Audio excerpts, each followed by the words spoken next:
అయితే రంజిత్ ఓఫీర్ గారు ఇక్కడ కట్టిన సంఘాలే కాక దాదాపు 1000 సంఘాలు నేషనల్లో all over all over nation. World లో వరల్డ్ లో స్థాపించి ఇక్కడ దోచుకున్నది సరిపోక ఇంకా అక్కడ కూడా దోచుకుంటున్నారు అని కొంతమంది ప్రజలు అంటున్నారు. దీనికి చెప్తున్నా కదా. మీ ఆన్సర్? రంజిత్ ఓఫీర్ ఎటువంటి క్యారెక్టర్ అంటే, ఓఫీర్ ను కూర్చిన నెగటివ్ స్టేట్మెంట్ ఎప్పటికీ రైట్ కావడానికి అవకాశం లేదు. That is the character of Ranjit ఓఫీర్.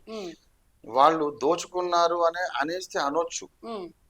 మరి మీరు చూస్తే సొంతం ఇల్లే లేదంటున్నారు, ప్రజలు చూస్తే దోచుకున్నారని కొంతమంది అంటున్నారు. మరి గనక అట్లా అన్నోండి ప్రజలే చెప్పులతో కొట్టాలి. మరి ఆయన ఎంత దోచుకున్నాడు, ఎక్కడ దాచుకున్నాడు, ఆయన పేరు మీద ఆస్తులు ఉన్నాయా, బినామీ ఆస్తులు ఉన్నాయా, డబ్బులు ఉన్నాయా, బ్యాంక్ అకౌంట్లలో ఉన్నాయా, ఎక్కడుంది, ఎంత దోచుకున్నాడు అడగండి. కనుక అడిగి మరి వివరాలు చెప్పలేనప్పుడు, నిరూపించలేనప్పుడు ఎందుకు అపనిందలు ప్రచారం చేస్తున్నామని ప్రజలే చెప్పులతో కొట్టాలి వాళ్ళు. ఆ రోజు కూడా వస్తుంది త్వరలో. అయితే సార్, చాలా మంది క్రిస్టియన్స్ జీసస్ సాంగ్స్ పాడుతూ, అది కూడా గొప్ప గొప్ప సేవకులు పాడుతూ డాన్స్ చేస్తూ ఉంటారు. ఇలా చేయొచ్చా అసలు క్రిస్టియన్స్? నాట్యముతో ప్రహర్షించండి, నాట్యముతో ప్రభువును స్తుతించండి అని కీర్తనల గ్రంథంలో ఉంది. కనుక మన దేశంలో 64 లలిత కళలు ఉన్నాయి. అందులో నాట్య కళ ఒకటి, నృత్యం ఒకటి.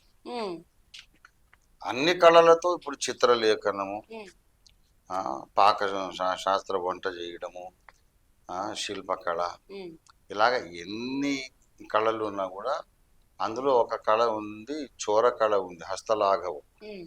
ఆ ఒక్క దొంగతనం అనే కళ తప్ప మిగతా అన్ని కళలతో కూడా మనం సృష్టికర్తను ఆరాధించాలి అనేది. డాన్స్ చేయడంలో తప్పు లేదు అంటారు మీరు? అసలు తప్పెందుకు? దావీదు నాట్యం ఆడాడు కదా. దావీదు మహారాజు దేవుని చిత్తానుసారమైన మనసు కలిగిన వాడు, నాట్యమాడి ప్రభును స్తుతించాడు. కనుక తప్పెందుకు? తప్పేం లేదు. సో పాస్టర్స్ అయినా ఎవరైనా కూడా అది ఆనందాన్ని వ్యక్తపరచడం. అసలు ఇప్పుడు దావీదు చేశాడని ఉంది, మీరు చెయ్యండి అని కూడా ఉంది. సో ఇప్పుడు రాజకీయ పరంగా తీసుకుంటే తెలంగాణ రాష్ట్రంలో కాంగ్రెస్ ప్రభుత్వం వచ్చిన తర్వాత ప్రభుత్వం బాగుంది అంటే మీరేమంటారు దానికి? ఇప్పుడు నేనైతే ఒక విధంగా నేను చెప్పాలంటే, కొన్ని విషయాలలో బీఆర్ఎస్ గవర్నమెంట్ బాగుంది, కొన్ని విషయాల్లో కాంగ్రెస్ ప్రభుత్వం బాగుంది. నేను కూడా ఒక రాజకీయ నాయకుడినే కనుక డిప్లొమాటిక్ సమాధానం చెప్పాల్సి వస్తుంది. ఎందుకంటే ఏ రాజకీయ పార్టీ ప్రభుత్వం కూడా మంచి అసలే చేయకుండా ఉండదు. మొత్తం చెడు మాత్రమే చేసే ప్రభుత్వం ఏది ఉండదు. ప్రజలకు కొంతవరకు మంచి చేస్తున్నారు, కొన్ని విషయాలు విఫలమవుతున్నారు, అందరు మనుషులే కాబట్టి.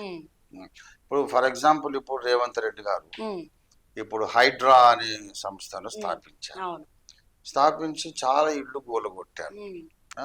మరి మంచి అనుభవజ్ఞుడైనటువంటి రాజనీతిజ్ఞుడు, రాజకీయవేత్త, అనుభవం కలిగిన వాడు ఆయన.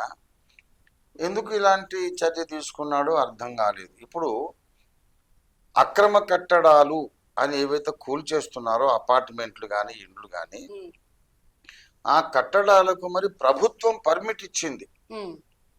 ప్రభుత్వం, revenue department, town planning commission, municipal corporation అవసరమైనటువంటి పర్మిట్స్ అన్ని ఇస్తేనే అపార్ట్మెంట్స్ కట్టారు.